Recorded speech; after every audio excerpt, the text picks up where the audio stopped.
Merci. On va donc entamer un deuxième tour de questions. Pour le groupe Renaissance, la parole est à Monsieur Didier Legac, Monsieur le député du Finistère.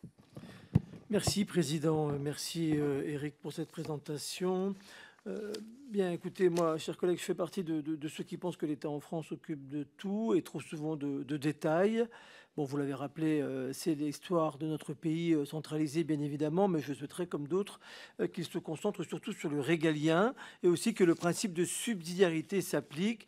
Hein, la subsidiarité, c'est un principe simple, faire en sorte que la responsabilité d'une action publique doit revenir à l'entité la mieux qualifiée pour la mener. Je pense que c'est ça qui devrait nous guider, la mieux qualifiée, mais aussi, je pense, la plus proche, puisque la notion de proximité est importante. Ça permet aussi de revitaliser notre démocratie locale.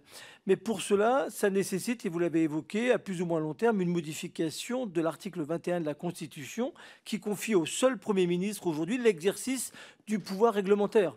Alors comment peser véritablement sur les enjeux des énergies renouvelables, des mobilités, de la formation professionnelle, du logement par exemple, le logement qui est une crise aiguë en ce moment, sans un pouvoir réglementaire adéquat. Donc une réforme ambitieuse de la décentralisation, pour moi, sous-entend une modification de la Constitution. Donc, vous avez commencé à l'évoquer, vous ne savez pas encore comment vous allez régler cette question, parce qu'il y a l'article 21, mais il y a aussi l'article 73 qui prévoit des adaptations possibles pour les territoires ultramarins. On regarde ça de près en Bretagne, vous le savez, l'article 73 qui permet aussi de reconnaître la diversité des territoires.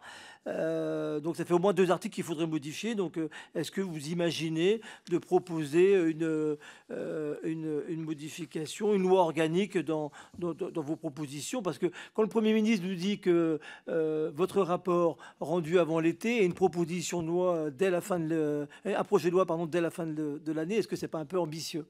Merci. Merci, cher